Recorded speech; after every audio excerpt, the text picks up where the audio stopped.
We gotta hit that The go button. Go button. All right. Good morning, everybody. Welcome back to Maker That Money, the podcast where we talk about taking your hobby to your jobby. What do you think of that? Stole that from Wow. Flowalistic. Kind of helped inspire that this week on Twitter. I am Pooch of Repkord. We make fine filament furniture. That's my latest elevator pitch. With me, as always, my trusty sidekick, Mr. Andrew Gloop, king of the Empire of Sticky. Andrew, good morning. How are you, my friend? I'm good. How are you? I am great. I know it's after, depending on where you're coming from. We've got Alex Gibson coming from the UK, so obviously afternoon to evening for him, and others, obviously worldwide. We are a worldwide phenomenon here, of course. Pat ourselves on the back.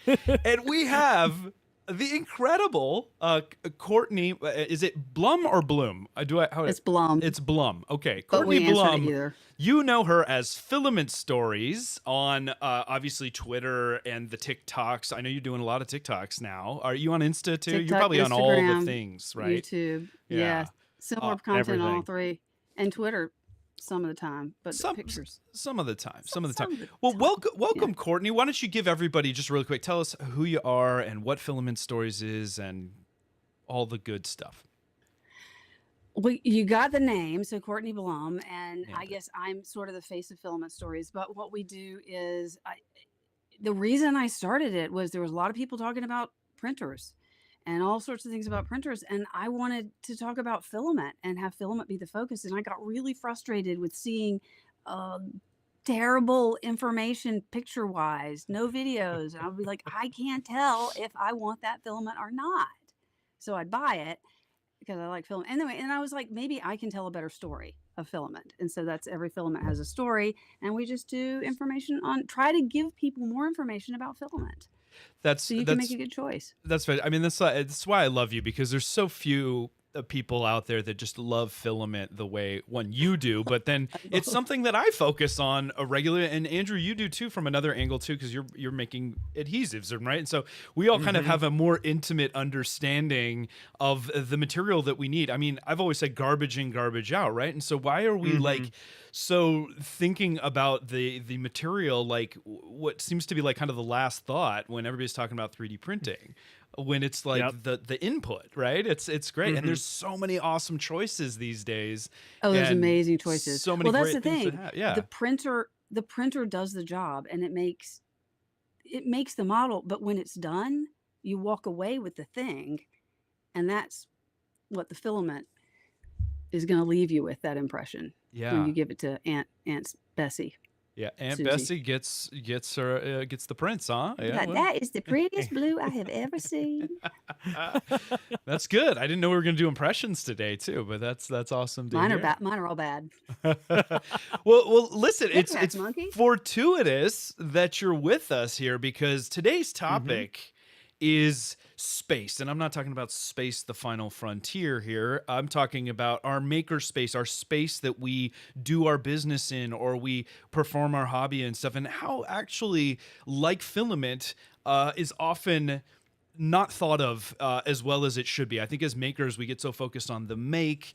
We're not always big on the organization and the piece that allows us to be effective and efficient in our makes. And I know, Courtney, you have a background. The first I became aware of you was when you were on Joel's channel doing some organization of his space, right? And there's a million different ways to decide to organize this space.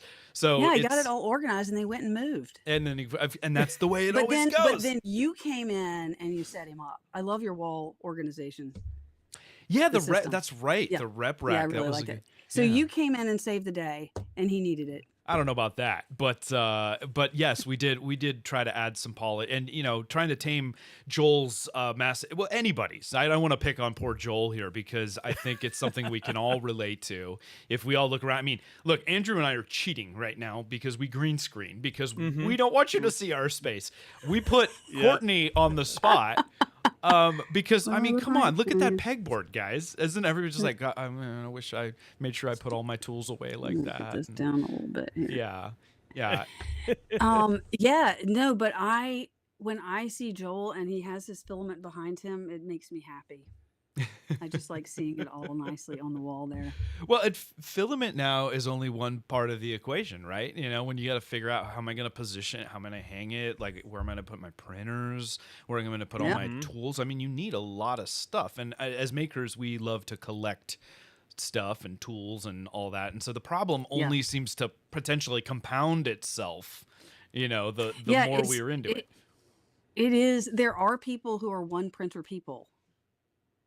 But then there's a significant portion of people that after one, you know, you've tasted the Kool-Aid, It's right? an addiction. Oh my gosh. Another one, because if I had another one, I wouldn't have to wait for this one to get done to start another print. Or And I then broke that one and I need print parts for it, so I gotta have this another one's one. broken. Yeah. But yeah, so the first thing that we did was we went up with like a rack, because you know we had the printer on a table. Right. But if you have a rack, then you can get 2 levels. And the ones that are causing trouble, you can put on the top shelf.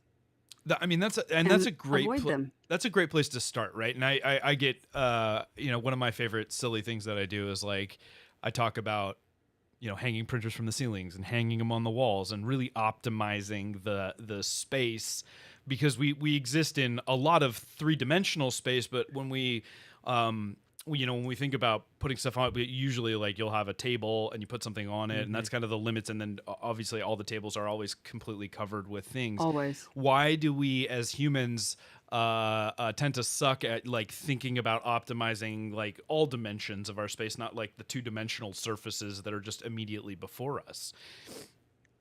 Well, that was where I was going to say, you exactly. You do that. I do a rack, and then you go to the wall. Yeah. I mean, this is however much I can get on there, and all these 3D printed things to optimize that space. And I keep wedging more in there. Yeah. Because walls are a great trick. Yeah, the wall is great. And then I took over a closet and I filled it with filament. Yep. Closet. So okay, let's start from the beginning here. Like, let's think about the first spaces we did. And Courtney, do you mind sharing like some details about your space? Like, where are you? Where in your house are you? I'm assuming it's your house. Yeah, no, it's not secret. Okay. But right. yeah, I'm in the basement. And so I spend more time in the basement. And the one room in the house I would not have expected. By the way, let's say hi to people. Hey, Grant.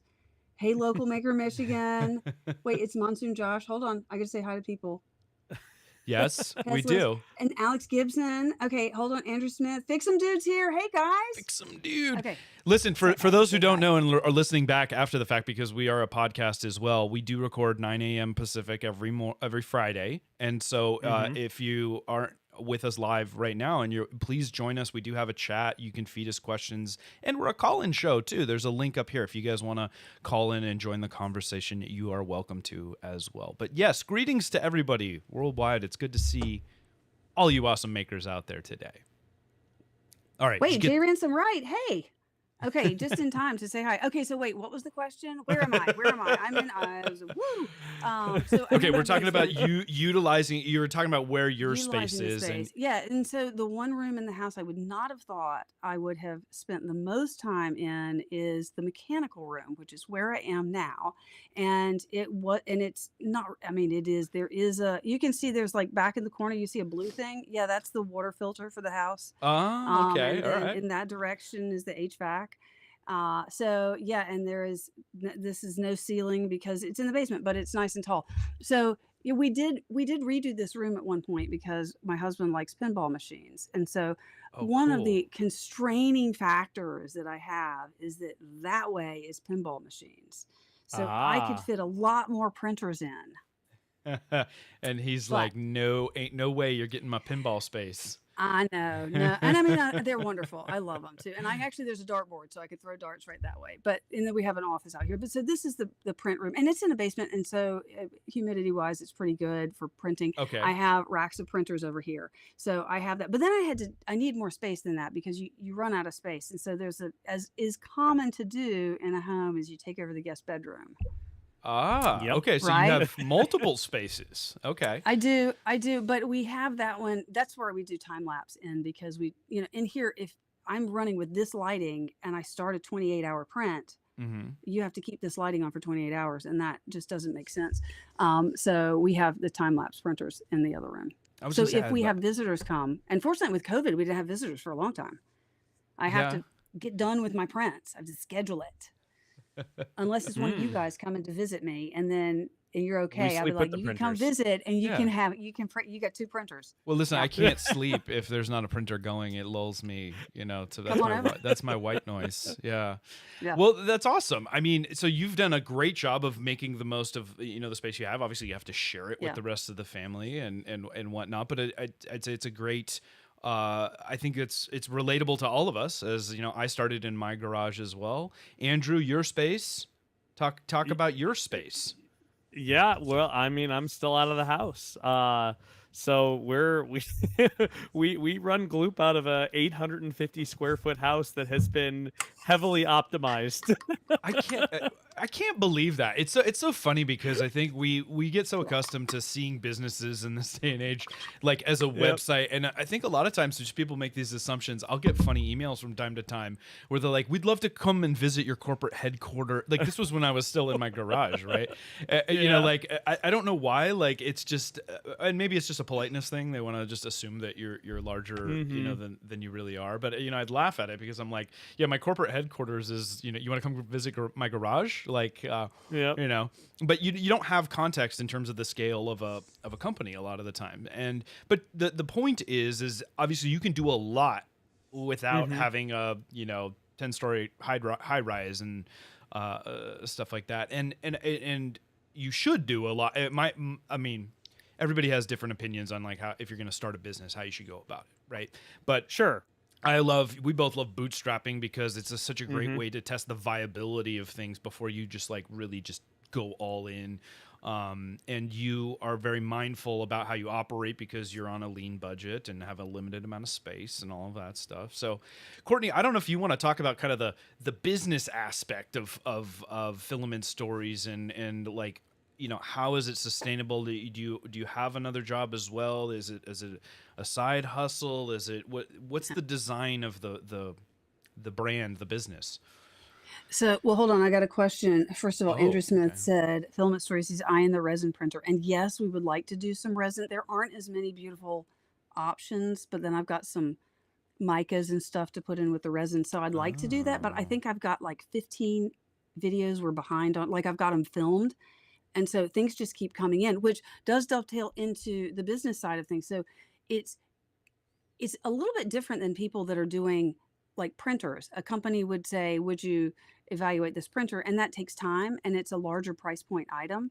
Whereas sure. we're doing shorts, reels, TikTok, we're sticking within 60 seconds. Sometimes we're doing shorter than that because as amazed as I was that 60 sec, because I was like, we're going to do YouTube long format. And I got some Oof. great feedback at the beginning that was like, you will lose everyone. You will never build an audience. Mm, I know you love filament, but don't talk about filament for more than a minute. mm. And I think it was good advice. So we went vertical, and that is, we've become extremely efficient within that minute. In fact, when I do a long format video, I feel like I'm incredibly boring because I'm speaking in full sentences, you know, and able to breathe in between because I'm Yeah. not trying to keep Pause. that half second. But yeah, to work with it. So we have a much smaller thing where we have a company who would say, would you want to, we have some filament. We love what you do. You know, there's a, by the way, I have someone who had a, it's great. It's a influencer bingo. Influencer It's bingo. got like all the things on it. Yeah, influencer bingo. So you get an email from a company and you see if you can Okay. get bingo if they use all the catchphrases, which is kind of funny because it's good. Pink Lemonade did it. If you know Pink Lemonade on TikTok. So in Yeah. any case, but they do contact me with filament, but it is very interesting because the amount of time that the video is 1 minute, but there's a lot of work we do to put into a minute video because it is a produced thing versus let me hold the phone and say, Right. oh, look, here's the printer's printing. Oh, it's so pretty. I sliced it. Right. And so we do that because I think we can show the filament better. I want close up Mm-hmm. shots. I want a Mm-hmm. macro lens shot of the filament and I want to look at that printed up close. So, and we want to try to have color accuracy where we can. Yeah, But that's got to that's be a hard big to say. challenge Yeah, for. we want you to pay us Yeah. because sending me a $25 spool of filament Right. You know, You can't eat it. for us You to spend can't. You hours can't on a support video. your. Yeah. Yeah. Mars Gizmo said one time, because I was on a call with him, a Patreon call with Mihai Stanmir, Mihai's Designs, and he said he's gotten it down to about 4 hours per video, and he said he's pretty good at that. And I mean, that's For you a know, 60. even Well, he's doing long for a format 1 though. minute. For a No, one. for a No, 1 he's minute for video. his shorts. Yeah, That's right. He does for the shorts. shorts, Yeah. right? Because you still, if you look at his stuff, it's produced. I mean, you've got to, the time you're editing, printing, and then you're going to film it, and then you're going to edit and put it together, and then you've got to upload it and post it, and then you've got to put all the comments. And so, I mean, I think that's reasonable, but companies see companies see 1 minute, Right. and they don't Right. think that there's a lot of value in that. Sure. And I mean, so, oh my but gosh. I'm at the point now where I am willing to get a no response back. I'm willing to get a no back Mhm. because there are so many. I have, I think, 700 different brands or manufacturers identified around the Wow. world. Are there Now, some of those, 700? oh yeah, and and I just like I was like, let me look for Brazil, and I looked for Brazil PLA 1.75 millimeter filament, and I just Yeah. then I find more, and I just start marking more. One of the things I want to do is I want to put up, and I need to create this filamentstories.com right now. Just goes to our YouTube channel. But Okay. what I want to do is I want to put something up because I've also been putting it by country and putting up a list, and then just and people can say that's wrong, that's no longer there. I have another one from this company, just because a lot of times I'll get questions. Do you know filament companies in Sweden? Oh wow. Yes, here are these in Sweden that I found out. So there are a lot of, now when I say brands might be on Amazon. I can find 20 new brands today on Amazon, and they're just white Sure. labeling it, They're right? probably popping up all that. Yeah. So that's the thing. How do Exactly. you? How Right. can you get to the details around who's manufacturing versus Right. who's So just in white that labeling? case, I'll just say Amazon, and we're a little off track. But the reason I want to do that is because you just bought your first 3D printer. You find this filament on Amazon. You don't Mhm. know any Right. different. You just know that you've heard and Jingtong whatever brand, Yeah. and you bought this filament. So to you, it's valid. And so I don't worry so much about that. I mean, some of the back end, I'll find out who it is.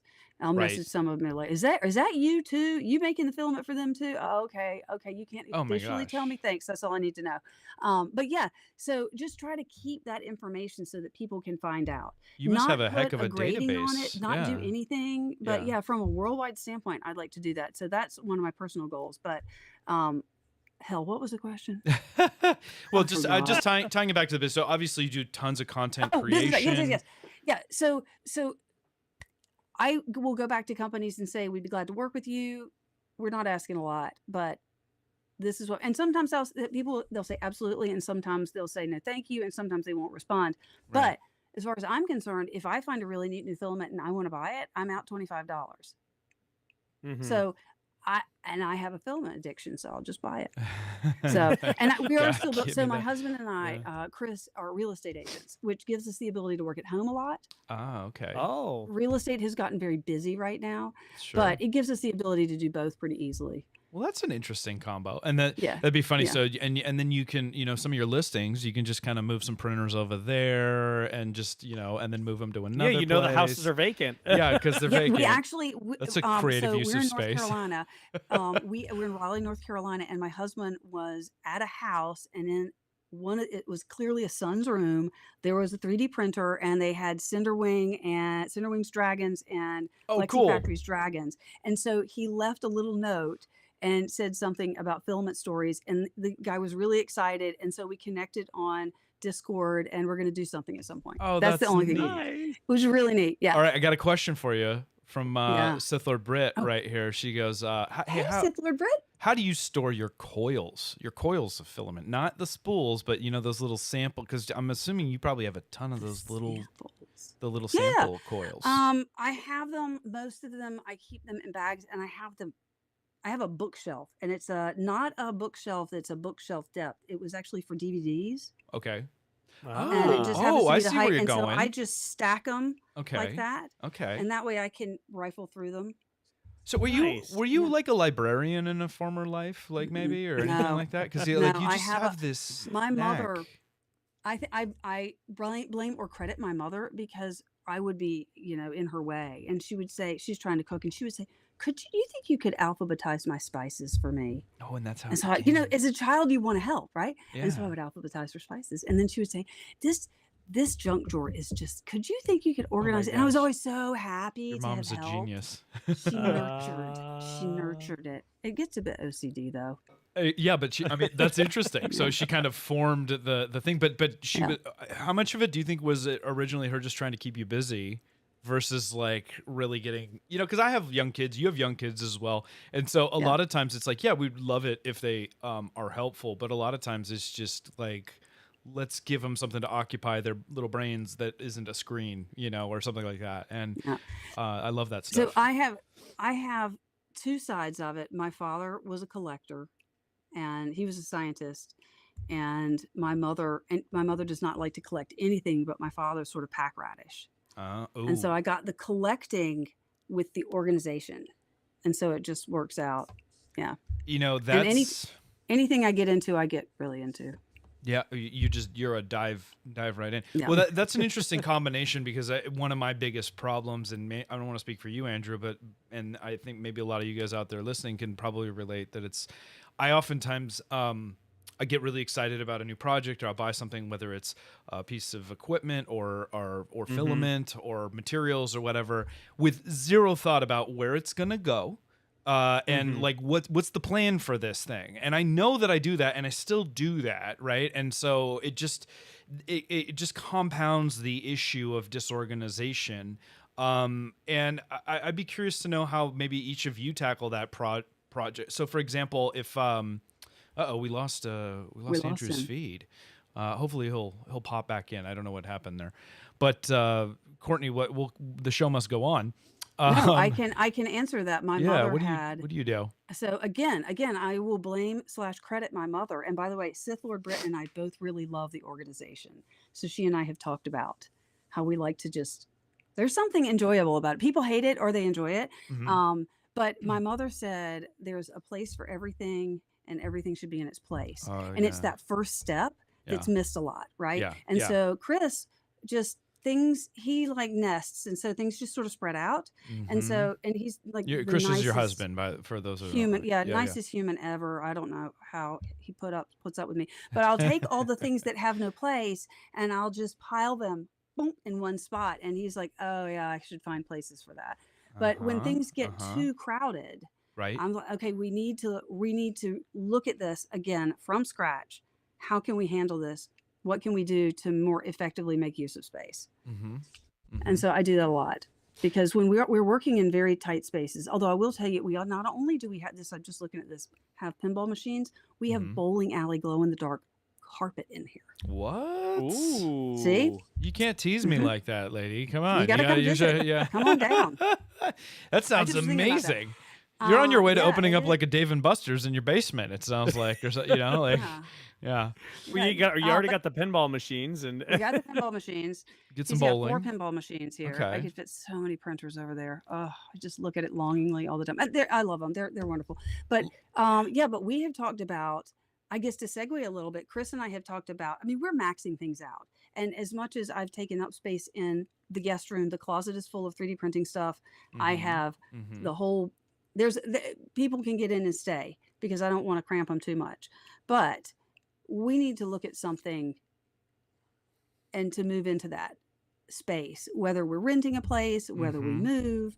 We've sort of been talking about that and what that space would be. And I think the big question is when, because we are working with companies, but Yep. we're still at the point where I feel like we're still growing, because the bigger you are, the more companies want to work with you. And then we still have this 1 minute thing to get over. If Right. it's 1 minute, but you've got a lot of people looking at it, 1 minute's all you need. Yeah. Yeah. So- Unless it's an ab workout, in which case it's 7 minutes. Yeah. Abs. Yeah. So first of all, way to tie it back to the theme, because I think that's something that we can all relate to, right? It's like we start in a certain space, Okay. And Mm-hmm. Andrew, I want you to dive in on this because you're at that spot now where, Yep. Grant in the chat was like, wait, Gloop is still in the basement? Like, I think a lot of people are like, wait, don't you work with chemicals? Like, how can you be doing that out of your basement? You can. I mean, Yep. it's obviously it's a very organized space and it's not like you're just mixing this on your kitchen counter and all that stuff. So Yeah. just because it's in Mm-hmm. your house doesn't mean that it's not done safely and correctly. But Yeah. but you're at the point now where you're like, okay, if I want to grow, right, I Mm-hmm. need to start looking at other options because you can't really hire people to come work out of your basement. I guess you could. Yep. I don't know that I would want to. I wouldn't want to. Yeah. So talk to Yeah. us for a second about what kind of the indicators for you are on growing out of your space. Sure. Yeah. Well, we kind of grew out of the space a while ago. I'd say probably about a year ago, but we keep making it work because we keep taking over different areas of my house. Yeah. So, we at first we were like, okay, hey, we're gonna use, my basement. I had a kind of a makeshift lab set up in the basement. And then, it's like, okay, well, if we're going to seriously turn this into a production environment, we got to make this thing serious. So, we have to add proper ventilation. We have to add some flooring, some spill protection, all of the, like kind of just general lab stuff, better lighting, specific areas to store the chemicals, specific areas to store inventory. So that was a whole setup process. But when we did that, we got organized. We actually like, wow, there's actually quite a bit more space down here. And so, we used that extra space and, we just kept, moving along. And then on the business side, we started using my guest bedroom as essentially our office. That's where we do all of the day to day.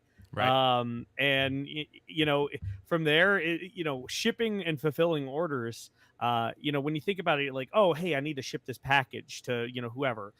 You're as an individual, you're shipping one package. And for a while, we were shipping 1, 2, 3 packages a day. Now we're doing, like 20, 30, 50 packages a day. Right. That takes up a lot of space. So Right. how do we make it so that we can actually ship those many packages in a single day without taking up all the space? Because, the office that we work out of is 13 by 13 square feet. And that's all we get. Oh my gosh. So Yeah. that's Yeah. thankfully for Thankfully, us. you have a small we had- product too, for the most part. Yeah, exactly. Yeah, We have a yeah. small product, but thankfully for us as well, like, my house has 10-foot ceilings. So it was really nice to just build up. But where we are now is like, we know that in order to continue growing, there's a lot of really cool products that we have in the pipeline, but I can't produce them fast enough. Right. I can't produce what we have fast enough because I am physically at capacity for our lab. And in order to add more, elements to our lab, I need more space, but I can't just make more space in my kitchen or in my living room. So Sure. that's where, we have to figure out, it's like, okay, well, now we're in the search for space. We have to figure out, can we get something that we can turn into a lab, or can we find, an old lab or whatever? Yeah. It's a lot of crazy stuff. Well, and one of the, as a business and stuff, one of the biggest hurdles and challenges I can speak, for myself personally, is that it feels like such a leap going from your garage to that first space because you're absorbing all of this overhead that you never had before, right? And so it becomes very easy when you're bootstrapped, especially, to be like, I'm not ready because I can't afford it yet and all this stuff. But it's not necessarily the best decision for the business to basically hobble yourself by being chained to your constraints. But you need to grow. You're this big beautiful butterfly, Andrew, and you need to be able to break out of your cocoon. Okay, and you need to fly. You need to. I mean, Courtney knows, right? You got to fly. I know. Yeah. He's the big beautiful butterfly. Yeah. So Ransom Makes had a quick question and said about, I'm going to jump and then I want to answer this because I have a perspective on it too. But so from non 3D printing related, my husband and I are real estate agents, so we work at home aside from when we're working with clients. And during the pandemic, we were at home a lot more, although business is crazy right now. But that gives us the ability to not have to hustle as hard with filament stories, because the only thing, my focus with filament stories is to show filaments, to connect people with beautiful filaments and try to do that in as non-biased a way on a filament by filament basis, because when I'm showing this filament today, I'm going to tell you exactly what I think about it, and I'm not necessarily going to compare it to the next filament, because there are a lot of today there's a lot of good filament. 5-7 years ago, there was not a lot of good filament in Yeah, comparison. no, it's But different so I landscape. want to connect filament to people and people to filament companies. That's really my goal with Filament Stories. I do not print to sell. I know there are a lot of people that print and sell models, and but I am not doing at all what you're doing, Andrew, which is I mail 0 things. And Pooch, you too. Yep. You mail stuff. I mail nothing. Yeah, we So ship a good all of amount that of that stuff. you all have to deal with, I have none of that because I don't sell, and that makes it easy. And so from that standpoint, I have that easy. One of the challenges that we've talked about, because my husband and I were like, how do we move to a bigger space? Do we look at getting something like Joel has his space? We've got Stefan has a new space. Uncle Jesse has a highly envious space. I just to mention how jealous I am of his space. I know. Oh, but if you think about that, if I am printing models that I am trying to have them look as good, and as you guys know, nothing ever fails. No. If it's in your basement and you wake up in the middle of the night and you pull up Octoprint and you can haul out of bed and run downstairs and fix it. If it's even 10 minutes away, you've got a minimum 20-minute trip just to do something that might take 5 minutes. And so that's one of the things that we have been talking about. Do we look at maybe changing where we live to a space that would accommodate more? Because I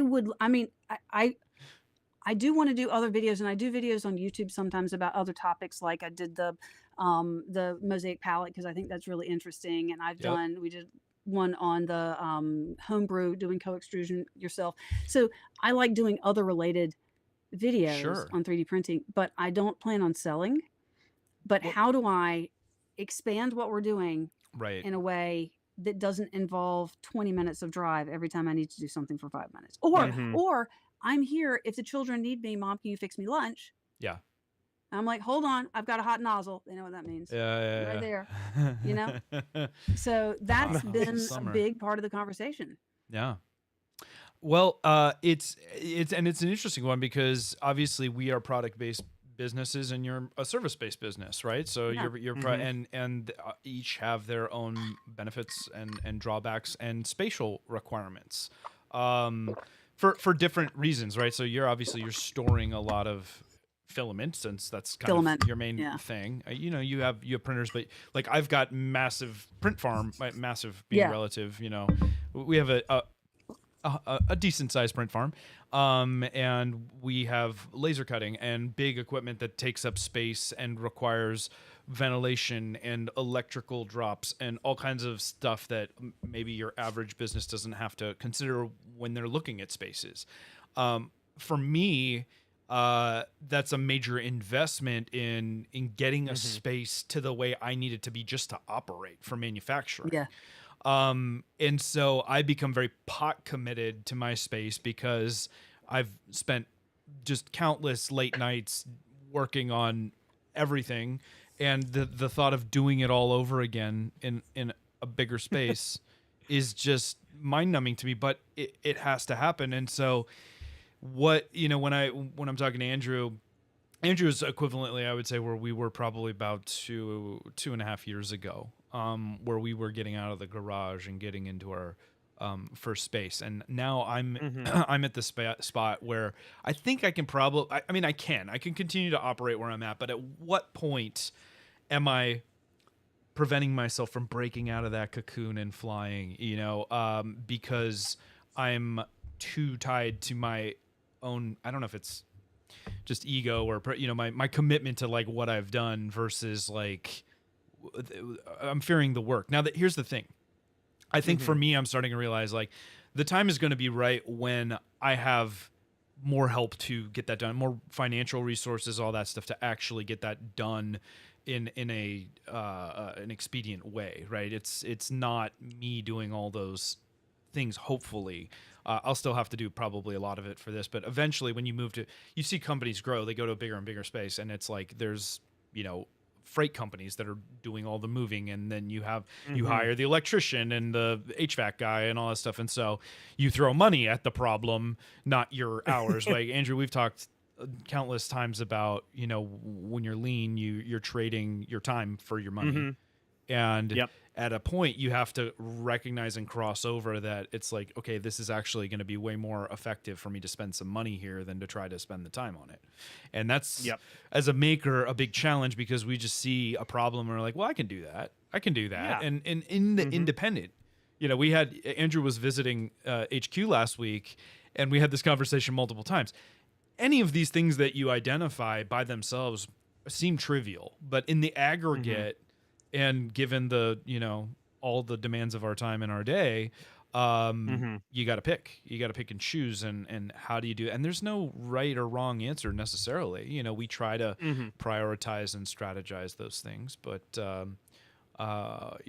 ultimately, you're going to have to just start doing it and Yep. figure it out on your own, what's going to work. And there's going to be false starts. I mean, I think that's a great segue to the next question I've got for you guys about space, is that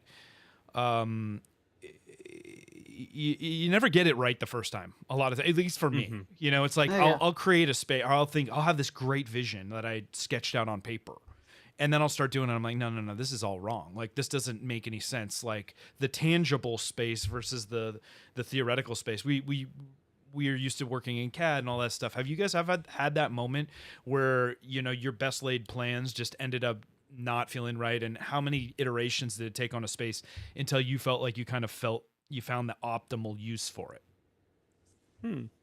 Courtney, let's start with you. Okay, let me answer that in 2 ways. Well, first of all, Bladeborn Studio said that they had looked to move and ended up going with in-house, right? Mm-hmm. And that's the way we're leaning, because just we need that proximity. But when you're talking about looking at the space you want, I'm going to get to your question, but when we look at the space that you want, if you hear water, somebody's running the dishwasher upstairs. It's all right here. This is what happens when your space is in the toilet. mechanical room. I don't know if you can hear, but we look at it, and as you know, stuff just gets bigger than you think it is. And so that's what we're saying. If we're going to move, and that's a big step, right? Because moving is like the last thing you want to do is move and then have that dedicated space and it's not be enough. But then, of course, you have to balance how much it's going to be. So in this space, we are looking at how much space we have and then trying to determine what we think we might need. And then I'm telling Chris we need to double it. And he's like, what? And I'm like, just because it never is what you think it's going to be. It's always more. Right. But we have iterated over this space so many times. Right. Because I'll get it to where it works. And then there'll be stuff everywhere. Underneath all machines is stacks of 7 videos that need to be recorded or filmed. Right. And that shouldn't be under there, but I don't have any other space. So then I need to figure out what's a better way to do that, to stage videos. So we get it right, and it never stays right for long. And that's because we continue to either A, grow, or B, collect more stuff. Yeah. Both. Yeah. Both. Yeah. Yeah. Yeah. Well, Andrew, we talk about the term, the power of the pivot, all the time, and I think this applies to your space just as much as anything, that you can't fear that you're not going to get it right the first time, and that it takes a lot of times it just takes some working in the space to really get the vision you need. It does. Or get the path. So what are your thoughts? Yeah, so with us, we've gotten it wrong a couple of times, but in the sense of getting it wrong, it was really just hey, we could be better optimized, we could lay this out a little bit better, and as we're right now actually looking to expand into another space, we are spending probably a lot more time than we should be, but in the planning phase. Thankfully for us, we've had a product that we've manufactured that really hasn't changed since day one. We've changed some of the formulas, we've changed some of the processes, but ultimately speaking, It's the same product that we were manufacturing 4.5 years ago. So we understand that process really well. Mhm. And there's a few things that we've added on recently. We have now kind of a semi-automated, line where we'll take the bottles and it'll be labeled automatically, and there it comes off. We also have heat shrink applicator, so it'll apply heat shrink banding to our bottles. Mhm. So all of these things, like, we've figured out how to stuff into our current space. Okay. But yeah, no, you're absolutely right that you believe that you're going to get it wrong, but also I think there's a big portion that a lot of people kind of gloss over at first. And I kind of go back to when I had my original startup. We manufactured server platforms. Those took a lot of space to actually do. And the first place that we were in a small little office building, Right. and it wasn't going to work. So then we moved to a kind of a co-working space where we could like kind of branch out, and then eventually we took over an entire floor. It was like 30,000 square feet, which was ridiculous. But we had set it up in such a way that we knew that we were going to grow and we were going to expand. And so that's some of the things that we're kind of factoring into our planning now, is like, what could we do to grow and expand into, knowing where we want to be, planning for your own success, if you will. Yeah. So So, Courtney, let me ask you this then. Like, when you're thinking about a space, when you go into a new space, and you now that I've learned that you're a real estate, you've seen a lot of spaces out there, and you probably Yeah. see just amazing things where you're like, oh my gosh, I wish I had that because I would do this, that, and the other thing with it. When you have a client that wants an expensive house, you get to see amazing things. Yeah, I'm sure you But do. not all of them. Not many of them are that. Yeah, but when you're looking at a space and you're how much planning do you do? How much sketching or drawing do you do? And how much do you just start trying to like move things around? You seem like a really tactile, hands-on person to me, but I don't. Maybe I'm wrong. Yeah. Like, are No, you no. you just do it, or do you? It Do you? depends on. Well, first of all, Chris and I stepped back and said, what do we think we would ideally need? Mm-hmm. And we would be able to manage growth, because as I want to have a lot of printers because I like printers, but not because we're print farming. Because one of the things I like with having more printers, you have bandwidth. There's nothing better than having a printer that's not printing, because when you need to print something, you have a printer that's available to print it. Sure. I like that as an option, but I don't foresee having loads of printers. I do foresee having a lot of filament, so we talked about that. How much would we want to have space-wise for filament? How would we store it? Mm-hmm. And I looked at some pictures online, and I think about the library. When you go down, you walk down the row and the book height. Yep, I would love to have yep. something like that, right? Yep. And just some stacks. And anyway, but we can, where can we put that? Or can we put it on the wall? How much linear footage do we need for printers? We would want some that would be racks, because you can double stack them. Mm-hmm. Some might Mm-hmm. be really tall. Like, what about a Delta printer? That takes up a Sure. lot of room. Sure. I don't know the future. Maybe there's going to be a printer that's going to be a floor printer. So Yeah. having I mean, there open are. space for that. Yeah. Yeah. And then, right. Yeah. And then a studio, because as nice as this is right here, so there's a pull down when we have like a white or a black backdrop. It's we roll it down right here. Yep. And on top of this table, and then we film. Yep. And then if I'm going to be filmed, it's the same thing. We just roll it up. I've got black, white, Yep. green, other colors. And then I have printers over here. So if the printers are all printing, you can't film.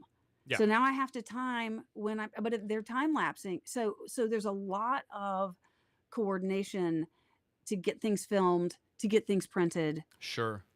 Yeah. Sure. And so having spaces that are dedicated. So those are the things that we've been talking about, and thinking about how much space is that? Right. And So if we're Mhm. looking at a place with a basement, because I really like I feel comfortable in a basement. It just feels like a maker like a space true to nerd, me. like a basement I love dweller. the basement. I Yeah. know. So that's what we've been talking about. And Uh-huh. if it's sometimes basements, if it's a full now I know I saw Grant saying that he wished they had basements in Florida. Yeah. I'm Which in North Bert Carolina, replied would be a so swimming pool, basically. yeah, exactly. Yeah. Or I a think bog. actually Sithler Britt said that swimming pool, but That's what, yeah. basements in North Carolina are not uncommon, but they're not completely common. And so the house Okay. that we're on now is on a little bit of a hill. So we have a half basement, a walkout Oh, a basement, daylight basement. Yeah. daylight basement, which is really nice Yeah. because our office, we have windows and then the children go outside See, and I know then realtor talk too. see daylight basement. I can So sell a that, house. but Come on. if there are other, and then storage. Yeah. Storage is big because we have an attic, so I have to go up from the basement and then go up to anyway. So having storage. So we've been talking about all of that, and then Yep. I've been bumping it up in square footage. So And Chris is, because I just know how it's going to grow. sure. Well, yeah, and that might be the thing. You're probably a Yeah. couple steps ahead, and I think that's always the way. It's like, oh, when I can afford it, and that you kind of always Yeah. have that next dream, Yeah. which is great because I think it helps kind of define, what the next leap will be. I think a lot of the time we just don't spend the time to sit down and just do some basic, brainstorming around what you're saying. What is the use of this space, right? Like, and how many shared uses do I need to have? You're kind of identifying like the crux of like the tiny home movement, where it's like, yeah, you can actually do a lot, right, with a very tiny space. But the trade-off is that organization becomes so important because it's like Yeah. you have to clean your dishes off so you can fold your bed down at the end of the day every day, or whatever. And so the trade-off for having a small amount of space is the need to constantly be maneuvering stuff. I think about like trailers. Like I used to have a toy hauler, and there would be like the sink, but then the sink could also be covered over with a cutting board because there wasn't a lot of space, right? And so there's really cool, neat ways. I've seen so many people do really cool stuff with their basement. Chuck Hellebuck did a thing where he had like a fold up and down print table. So it's Oh, like yeah. when he needed to work on Yeah. it, he folded it down. He Mhm. used it as like the Murphy bed of workbenches, and which is really cool, and it's great. It's using the wall space. So when I think about defining a space, a lot of times we limit ourselves, one, like I said earlier, in not utilizing all that third dimension, but a lot of times too, just adding some, like, walls are a great space definer. And I think we live in an era, you can talk about real estate, where it's open floor plans and we want these big wide Yep. spaces, but what that does is it kills the definition of the use case of the space, right? Yeah. And so we used to see a lot more galley kitchens and purpose built dining rooms, and those are not really as in vogue, or living rooms or sitting rooms or whatever you want to call them. Yeah. And you would have more walls basically to hang things on, or to define the space or segment. Because here's the thing, space, it says like it's like a gas, like your stuff is like a gas. It always expands to fill the space that's available. Always does. Right. Yep. And so when you have this big space, thinking about Uncle Jesse's big space and stuff like that, like the way he's probably not using it nearly in an optimal fashion, because it might have this great big open airy feel, but the trade-off is that you've got all this volume that you're just like walking in between things.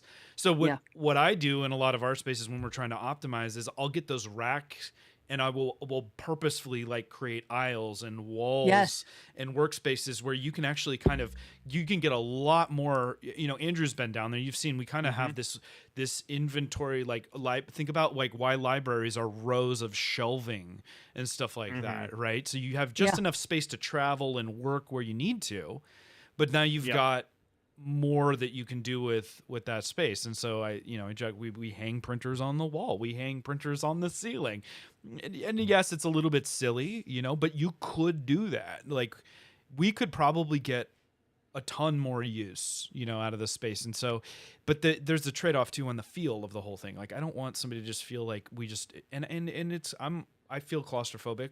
Courtney, we talked ahead of the show, we don't like feeling like we're working inside of a coffin all the time either. Yeah. I mean, and that's, I wait, hold on. Who has 20 racks? Oh wait, 5 muscle racks in the master bedroom. This is Born Blade Studio. Can hold 20 printers comfortably. Oh, I like the sound of that. But the rows with the racks is great. And that's a good use of space because you can go down, but I don't want it too claustrophobic. Right. Yeah.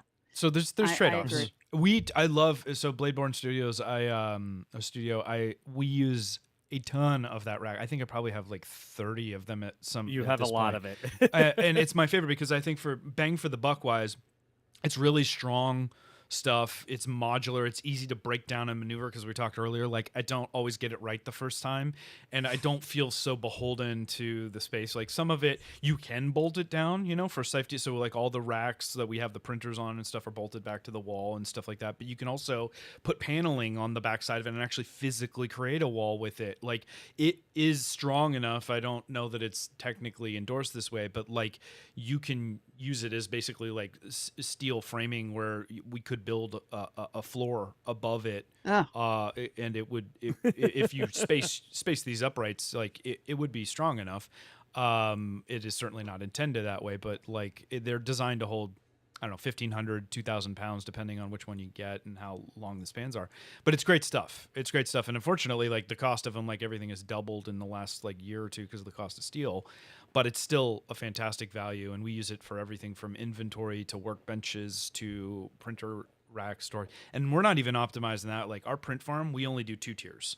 Right, because of there's an ergonomic consideration that I have. Like, yes, we could probably go 4 high on those things in an 8-foot ceiling room if we wanted to. But then you're, you know, down operating on the floor, or you're up on a stool and you've got safety issues. So it's one thing if you're in your house and it's just you, but it's a whole nother thing if you've got employees, you know, and you're trying to create a safe work environment as well. So there's always those considerations and trade-offs.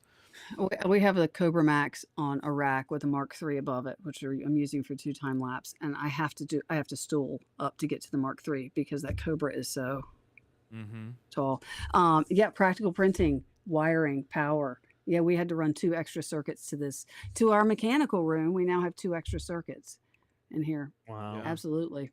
And I got to tell you, especially people getting into 3, yeah, I don't think safety.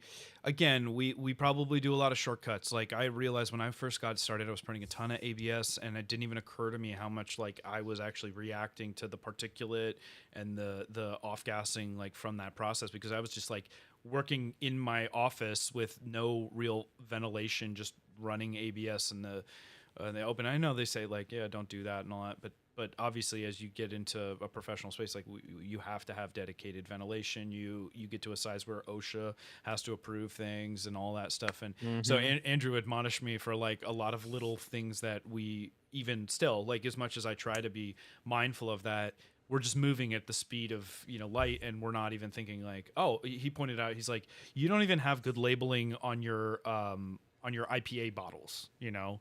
And I'm like, well, I wrote in Sharpie IPA on it. And he's like, no, that's not going to cut it, you know? And there should be a cabinet for these things and all that stuff. And so I'm like, okay, cool. You know, I think you can get away with saying, I don't know for only so long, but then when you start doing this at a pro level, the needs, you know, kind of change. And so sometimes your space, you have to sacrifice things for different, like Rusty's saying, like, you can't just jam like 20 electrical outlets on one circuit, or, you know, have people working in, it's there's all kinds of safety issues that arise from that. So lots of consideration. And these things, some of those are dollar amount things in order to meet that. And all of this is as you get bigger and you are making an investment in potentially different space than you're in right now, like different than my mechanical room and my closet under the stairs and my guest room, which are the 3 main places. That comes with a price. And when is the right time to do that? You know, we're fortunate in that I have the bandwidth to do a lot of filament stories work, while at the same time not having to take the leap that some people have to do to, am I going to keep my job or not? Right. Because I am self-employed as a real estate agent and I am at will working. I can either accept work or not. So I am able to do work with filament stories. Like we have a partnership with, I don't know if it's a partnership. We're doing Protopasta's social media this year. And so this has been a lot of fun. Yeah, we're producing. I mean, they're putting some stuff out on their own, but they were like, we're really good at making filament. We were terrible at social media. Can you help us out? Yep. And so it's been a lot of fun. And I like Protopasta. Those guys are just absolutely great. Oh, yeah. Shout out Protopasta. So love you, Alex, Dustin. Love you. I just talked to them last night. Yeah, no. Yeah, they're wonderful. And just talk about the easiest thing. We were like, should we do this? And we're like, yeah, let's do that. And we're like, okay, let's go do it. I mean, you know, just we don't have a contract. We were just like, let's just do it. Yeah. So we made a gentleman's agreement. I guess it's a a lady and gentleman's Gentle agreement. persons.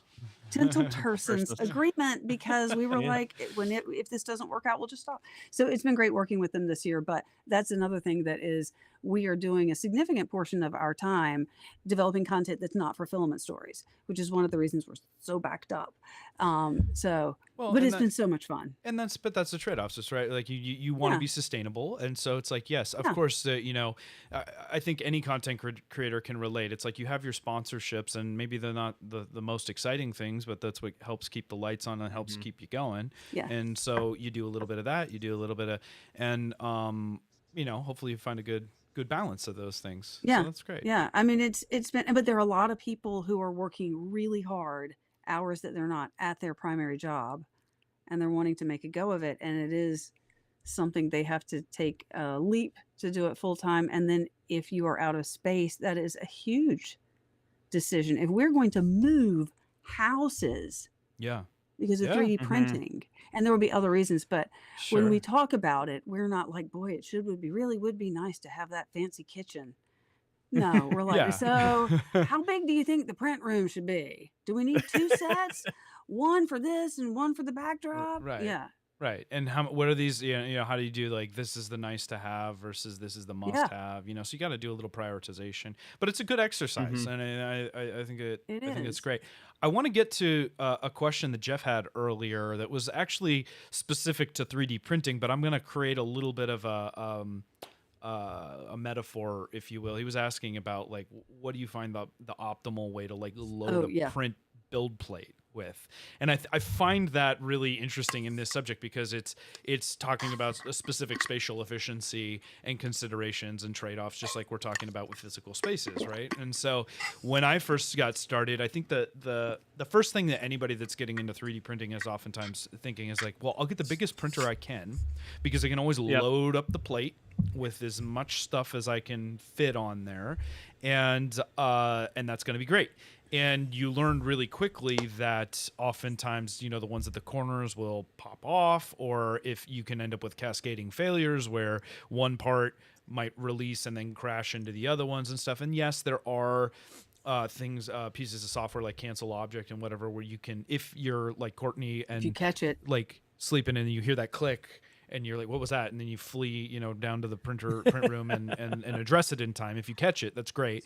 And of course, there's things like Spaghetti Detective and automation that we try to have and stuff, but nothing is perfect. Yeah. We settled on an interesting compromise of the two things. Like we focus and when I say we at Repkord, for the parts that we're printing regularly for production, where we know it's the same part and we optimize like these trays for it. We do a couple different things. A lot of our technique is we'll just do one up, or we'll do a continuous print style where we'll print and then move to the back of the plate and it'll start another print there. Or we will print and knock off, or we will do what I call like model building, where we'll sprue everything together in one mass of parts that then the end user will just easily pull apart, for a couple different reasons. One, it kind of, the more mass, not always, but just generally speaking, that you put on more surface area that you have like adhesion on, that can be more ideal. But that's more of a quality control piece for us, where we'll do it that way so that when you pull it off, that you've got all 13 parts. It's very clear. You're not counting, or Smart. if pieces fly off or whatever, you don't accidentally put only 12 instead of 13 in a bag. And so we do it different ways. And I think the right answer is it depends, like anything, on what the model is, what you're trying to achieve, all that stuff. If you've got the time to just run a print, we'll oftentimes purposefully like say like, okay, well, is this going to run overnight? So to tie it back to the space thing, it's you have to do a little planning ahead of time and analyze like what are the goals and what are the trade-offs, right? Like, Yep. I want this to be able to go unattended overnight. And again, I know people have opinions on whether or not you should leave printers unattended overnight and all that stuff. But when you're developing strategies, like something like you have a big bed like your G-Max, Jeff, I understand that you want it to be able to just run, but you're going to have to make those decisions. So I don't know if that helps exactly. And I think there's a number of different ways you can attack it, just like, how to plan out your use of any space. What do you guys think? I just saw Fix 'em Dude kit card. Absolutely. I was thinking the Yeah, same thing. Fix 'em Practical Dude does printing. that with his kit Yeah, cards too. kit Yeah. card. No, that's a Yeah. really great idea because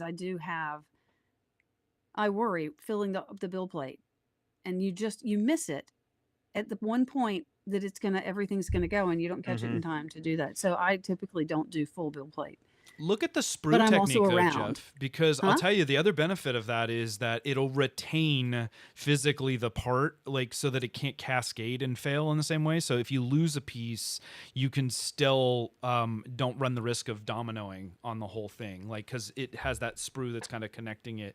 Yeah, It would have to pull like the whole thing. It's kind of a neat little thing. So maybe it it's takes a a little great extra idea. post processing, but it's a trick we use. So just a thought.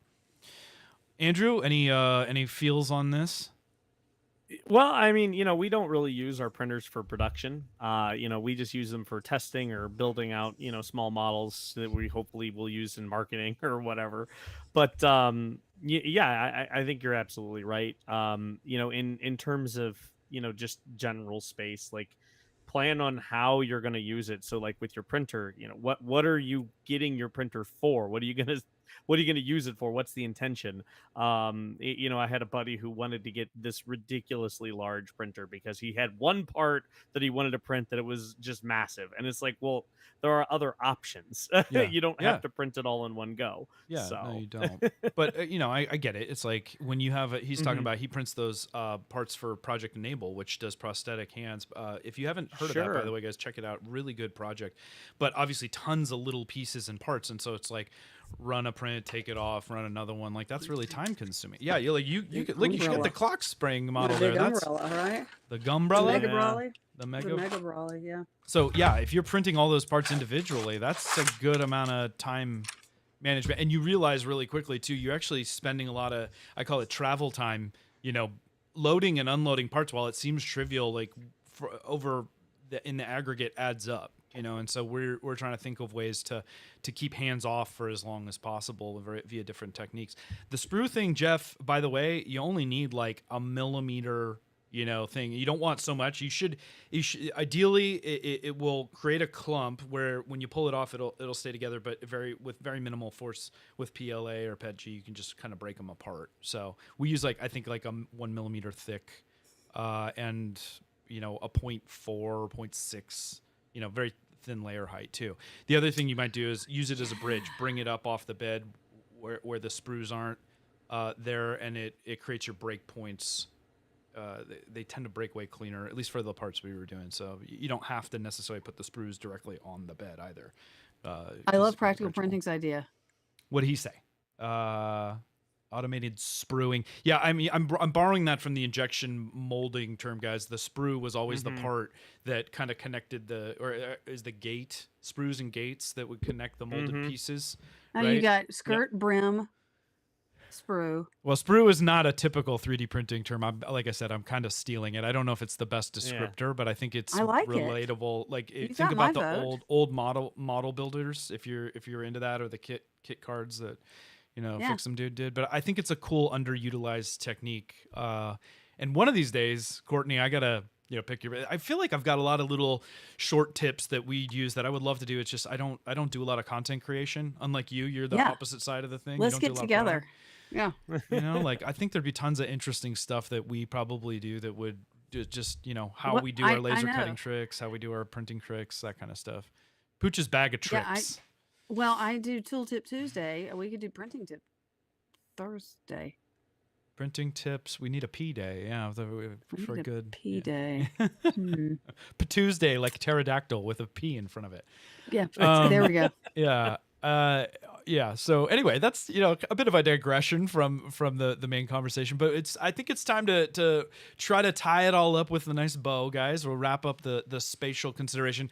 I know that like we usually do, it's like we talk about it, we're gonna say we have ideas and stuff, but we didn't really give any answers, right? So it's like we said, well, how do you know? Like I think I'm gonna hold you guys to this a little bit. I want to pin you guys down.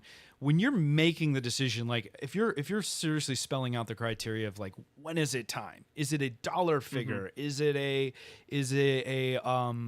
time use thing? Like how do we? What's the calculus for it? Like how do we give some people some rails to operate in here when they're trying to make decisions? For us, it was a dollar figure. We wanted to make for sure that we had the ability to hold a space, maintain the space, but also at the same time we needed to hit a level at which it actually made sense to get our own space. We were making do with the house. We still are making do. We could make do for the next 6 months, maybe, heck, who knows, even a year, with some better techniques for optimization. But it's reached a point where it's actually hindering us from being able to grow further. We have these processes where it's like, okay, well, hey, we have to make, our caps. So we have to go through where we have to pull them out of inventory and then go through the process of building those caps in a batch and then call that good and then move to the next task. And we have to put all of those away, because if we don't, we're not going to have space. So now it's like, okay, well, it was a timeline consideration, or the amount of time invested, and as well as a cost. Okay. What are your key indicators, Courtney? What are you thinking? So I've got two things, and this would be, I guess, I would extrapolate this to beyond me. I think number one thing is money, right? You shouldn't be investing and going someplace if you're not in a position where you think, as Andrew had said, you can make it there and stay there. But then the question is, where is it?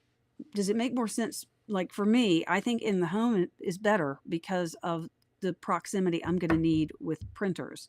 But the other reason that works is because I don't need to hire employees. If I have someone that's going to work with me, they can do it in their location and can send us the resources. Yeah. So, and you have or a they business can where that's help. practical for you. Yeah. Sure. And so that works really well. And so that, I think it's, but the timing is the other thing. Can we make do here? Yeah, we can make do here. I'll just put filament in my children's bedrooms, closets. Well, You get the move out purples and soon you have the enough. blues. It's first of all, people run businesses out of their homes for the entire course of their business very successfully, and so depending on what you're doing, like, that is more than adequate. Like, a lot of times, I think it all comes down to, you just need to do some planning. You need to sit down and spend some time actually thinking about it. What is the space you need? Like, what can I do? And I would give the advice that I give, like, students in school: stay as long as you can in the, in the space, because getting out into the big real world is scary stuff, and you're adding more and more complexity to your life. Obviously, when we do that, like, I look at the next space and I'm like, well, geez, I want to get just, we're in 1750 square feet right now, and I'm like, well, the next space I want it to be like 50,000 square feet, so we can just grow. And it's like, no, you don't want to overbuy. You have to allow yourself, like, Appropriate these incremental steps, and not just try to do it all at once, because you're going to waste a ton of. Well, and the other thing is, today, as opposed to a number of years ago, you can have a very serious, well-respected business out of your home. Sure. Sure. Yeah. So it's not something that is, I think, in any way negative. Yeah, I think for it, and again, it becomes just a completely different thing for a product-based company, where it's like, to grow, like, we really do need more people. Like, for a service, like, you're right, you can operate, you can subcontract, you can strike deals. So we don't have to do it all ourselves. Like, we have vendors, and, like, we make decisions all the time. Do we make it here, or do we farm it out? And what's what's worth the trade-off? And so that's a lot of that planning as well too. Like, as tempting as it is to want to do it all ourselves, sometimes that is not always the best business decision. So you really need to look at this as objectively as possible and try to take the personal, and that's hard for me, and that's hard for a lot of makers that want to just do it all ourselves, right? Like, no, like, what is best for the business, not you, because you're so emotionally involved here, calm down, pooch. Smack. Yeah, so those are wasn't it you that said know when to hire experienced people, know when to get out of your own way? Did you say that? Well, I don't know. Yeah. I probably stole that, like I do every profound thing that I say. It might have been Andrew too. I take credit for his stuff all the time. But yeah, no, it's true. I mean, I think I think Liz was saying at the top of the show too. It's like, I'm really good at helping other people get organized, but I'm terrible doing it myself. It's like, I know what I need to be doing, I just don't always apply it to my own practice. So do what I say, not what I do, everybody, and you'll be fine. And you'll be fine. Yeah, this is not. There's no one answer to this. Right. Right.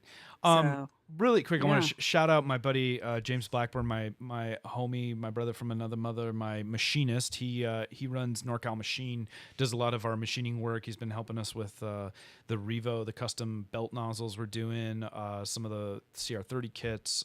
Really talented dude.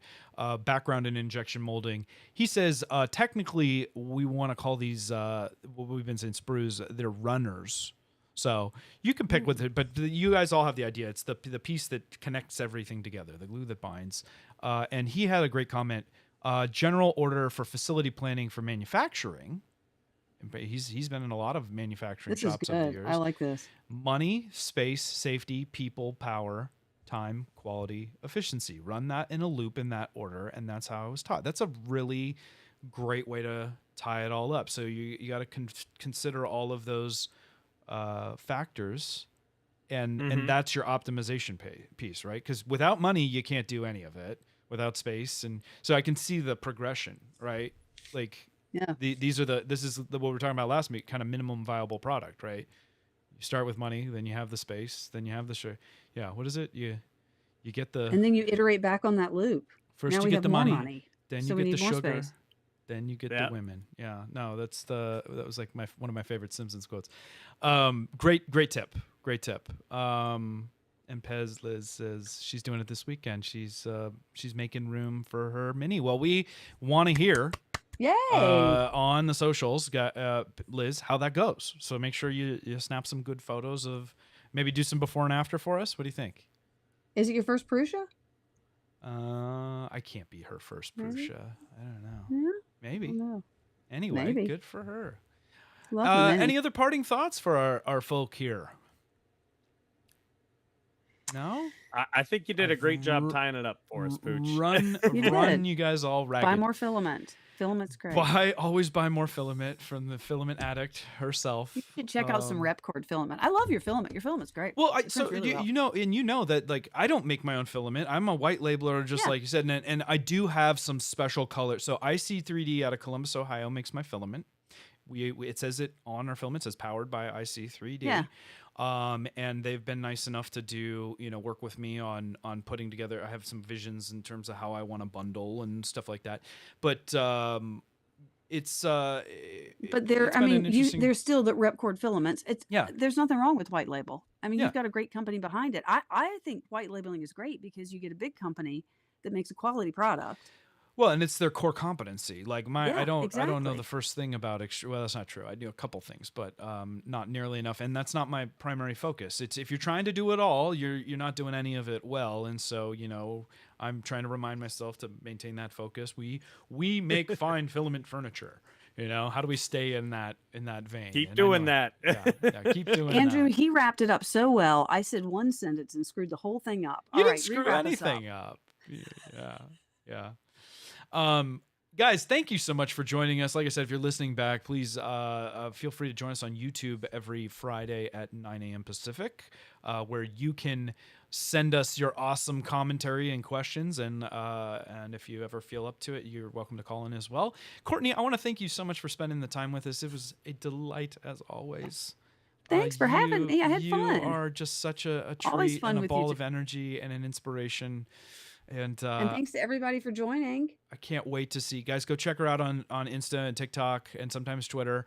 Filament YouTube Stories, and just whichever is such your great preferred stuff. platform. It's And I love that you're just such a cheerleader and an advocate for this. Like, look how cool this is. Your energy is so infectious, and it's what we need. Like focus on this just positivity, cool stuff that we can do. And I think it's a great model. I think you've got a good voice.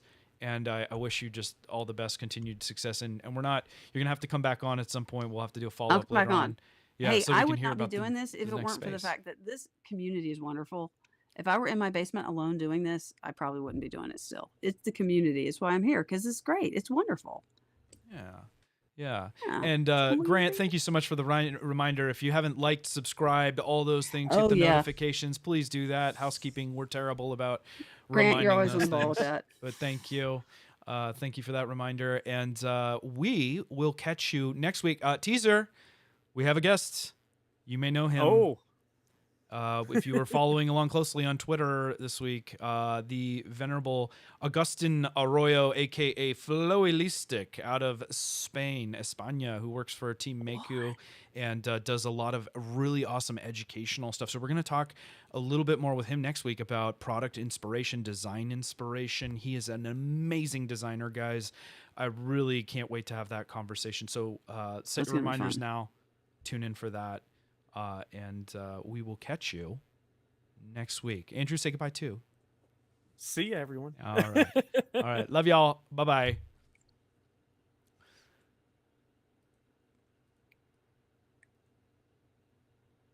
And we're